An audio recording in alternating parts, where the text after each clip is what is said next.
दोस्तों वीडियो में इस बात का विश्लेषण करेंगे कि क्या मैनचेस्टर में टीम इंडिया हार टाल सकती है, क्या ये मैच ड्रॉ हो सकता है और टीम इंडिया के लिए अच्छी खबर क्या आई है, इंग्लैंड को क्या झटका लगा है, ये भी आपको बताएंगे। पहले बात करते आज के खेल की। आज का खेल पूरी तरह से जो रूट के नाम रहा, बेन स्टोक्स के नाम रहा।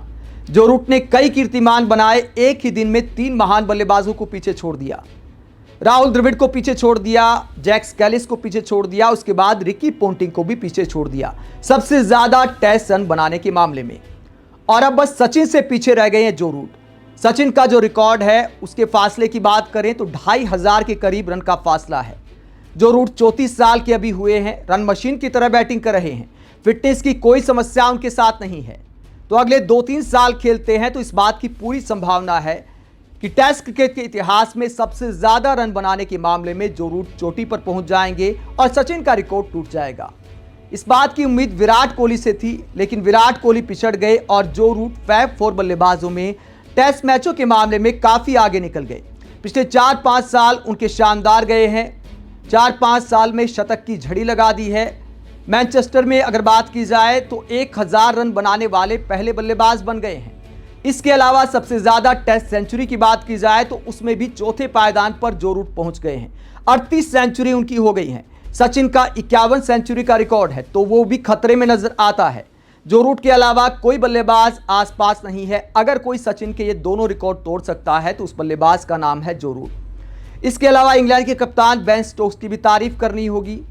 उन्होंने भी अच्छी बल्लेबाजी की, अच्छी पार्टनरशिप की जो रूट के साथ। ओली पोप ने भी 71 रन की पारी खेली और टीम इंडिया के गेंदबाज लगातार स्ट्रगल करते रहे। थोड़ी इंडिया की किस्मत भी मुझे लगता है खराब है। भारत की पारी में लगातार बादल छाए रहे। इंग्लैंड की बैटिंग शुरू होने के बाद ज्यादातर धूप खिली रही।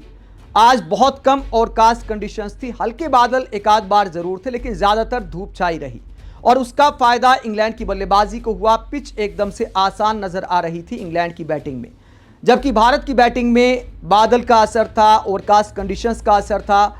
गेंद लगातार स्विंग कर रही थी, पुरानी गेंद से भी अच्छी खासी स्विंग मिल रही थी।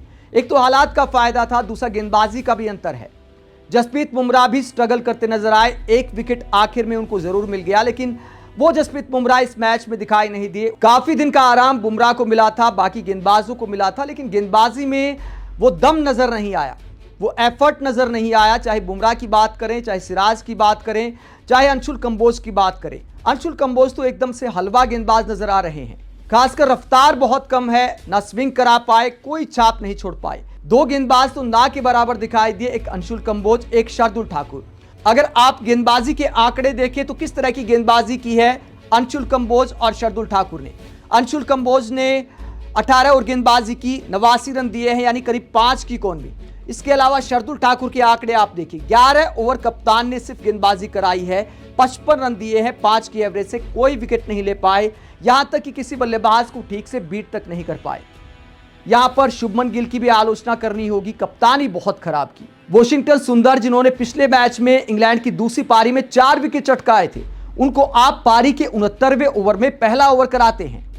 सुंदर कोई बल्लेबाजी ऑलराउंडर तो है नहीं, गेंदबाजी ऑलराउंडर हैं, तो उनका प्रमुख काम है गेंदबाजी करना। बेन डकेट बाएं हाथ के बल्लेबाज, इतने रन बना गए, 94 रन की पारी खेल गए। आपने एक बार भी ऑफ स्पिन गेंदबाज को नहीं लगाया। सुंदर को एक बार भी गेंदबाजी नहीं कराई बेन डकेट के सामने, जो घटिया कप्तानी को दिखाता है। कप्तानी बहुत एवरेज रही है अगर शुभमन गिल की बात की जाए। जब चांस मिला तो किस तरह की गेंदबाजी की सुंदर ने। 19 ओवर में 57 रन दिए, यानी 3 की कौन में से रन दिए, रन रोकने का भी काम किया और 2 बड़े विकेट चटकाए। जडेजा ने भी आखिर में 2 विकेट अपने नाम किए। 33 ओवर में 117 रन जडेजा ने दिए, 3.5 की कौन में से जडेजा ने रन खर्च किए, जो तेज गेंदबाजों की तुलना में काफी कम है।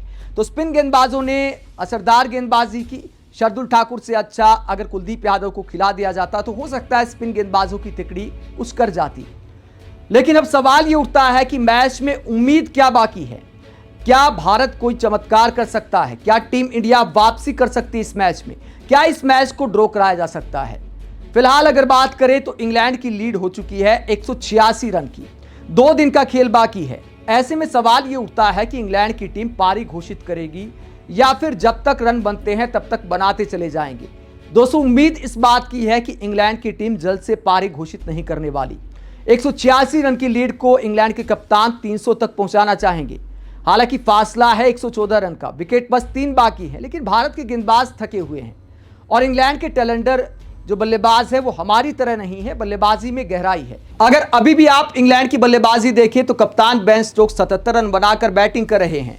इसके अलावा लियाम डॉसन बैटिंग कर रहे हैं, यानी दोनों बल्लेबाज हैं। डॉसन अच्छे खासे ऑलराउंडर माने जाते हैं, डोमेस्टिक क्रिकेट में काफी अच्छी बल्लेबाजी करते हैं, अच्छे खासे ऑलराउंडर हैं। और इसके बाद ब्राइडन कास को भी आना है, वो भी ठीक ठाक बल्लेबाजी कर लेते हैं।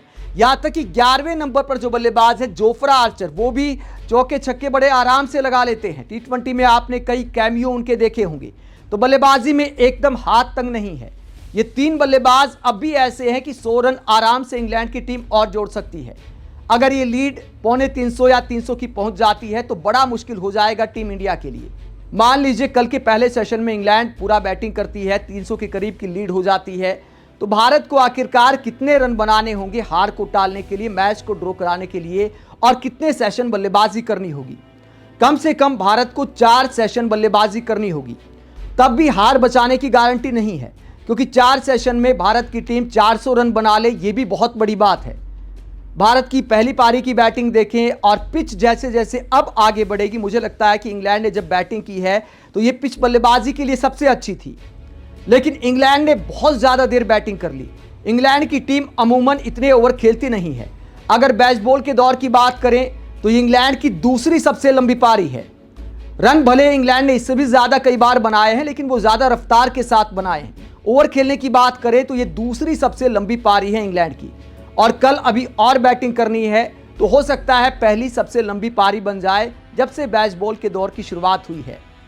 तो ऐसे में ये पिच का जो अच्छा समय था वो इंग्लैंड खेल गया। अब गेंद कई आपने देखा होगा ऊपर नीचे हो रही हैं, स्पिन गेंदबाजों की गेंद भी ग्रिप कर रही है, तो तेज गेंदबाजों को रिवर्स स्विंग भी मिल सकती है। इंग्लैंड के गेंदबाजों के पास अच्छी खासी रफ्तार है। जोफ्रा आर्चर हो, ब्राइडन कास हो, वो पुरानी गेंद से भी परेशान करते हैं, तो इतना आसान बैटिंग नहीं होने वाली। दूसरा एक और पॉइंट है कि ऋषभ पंत की इंजरी, ऋषभ पंत पर टीम इंडिया काफ़ी कुछ डिपेंड करती है। बल्लेबाजी में बहुत कम गहराई है। अगर ऊपर देखें तो जायसवाल, केएल राहुल, शुभमन गिल और साई सुदर्शन, इन 4 बल्लेबाजों के बाद आप किस पर भरोसा कर सकते हैं?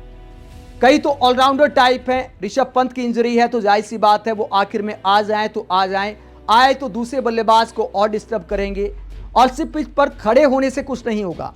अगर आप सिर्फ खड़े रहेंगे तो फिर आपको 5 सेशन बैटिंग करनी होगी, यानी मैच के अंत तक बैटिंग करनी होगी। रन भी बनाने हैं और विकेट भी बचाने हैं। ये दोहरी चुनौती टीम इंडिया के सामने है, जो बिल्कुल आसान नहीं है। तो भारत ये मैच ड्रॉ करा पाएगा, इसकी संभावना भी बहुत कम नजर आती है। हालांकि टीम इंडिया के लिए एक अच्छी खबर भी है। अच्छी खबर यह है कि हो सकता है इंग्लैंड के कप्तान बेन स्टोक्स गेंदबाजी ना कर पाएं, या कर पाएंगे तो फिर क्या उस शिद्दत के साथ कर पाएंगे। उनकी हैमस्ट्रिंग में खिंचाव आ गया था, आपने देखा होगा कि एक बार मैदान से बाहर चले गए थे, उसके बाद वापस बैटिंग करने आते हैं और दिन का खेल खत्म होने तक नॉट आउट जाते हैं। लंगड़ा कर दौड़ रहे थे, तो गेंदबाजी करना उतना आसान नहीं होगा। मुझे नहीं लगता कि इंग्लैंड के कप्तान इस तरह का रिस्क लेंगे कि हैमस्ट्रिंग में खिंचाव के साथ कोई तेज गेंदबाजी कर सकता है। तो उम्मीद इस बात की कम है कि बेन स्टोक्स गेंदबाजी कर पाएंगे। पहली पारी में 5 विकेट उन्होंने लिए थे। अगर वो गेंदबाजी नहीं करते हैं तो टीम इंडिया के लिए ये राहत की बात है। तो एक अच्छी खबर जरूर है, लेकिन बल्लेबाजों का मुश्किल इम्तिहान आना बाकी है। आप क्या सोचते हैं, टीम इंडिया ये मैच बचा सकती है? हालांकि एक बार न्यूजीलैंड में गौतम गंभीर ने इस तरह की पारी खेलकर दिखाई थी कि 2 दिन तक बैटिंग की थी, तो कोच से एक प्रेरणा लेनी होगी टीम इंडिया के बल्लेबाजों को। अगर इंग्लैंड की टीम ऐसा कर सकती है तो भारत के बल्लेबाज क्यों नहीं कर सकते? मुश्किल काम जरूर है, लेकिन टॉप ऑर्डर को जिम्मेदारी संभालनी होगी। टॉप 4 बल्लेबाजों पर सब कुछ डिपेंड करता है। उम्मीद इस बात की है कि इंग्लैंड हो सकता है इस मैच के साथ सीरीज अपने नाम कर ले। अगर भारतीय टीम ये मैच बचाती है तो उसे चमत्कार ही कहा जाएगा। क्या मैनचेस्टर में ये चमत्कार हो सकता है? कमेंट बॉक्स में अपनी राय जरूर दें, साथ ही चैनल को सब्सक्राइब भी करें। नमस्कार।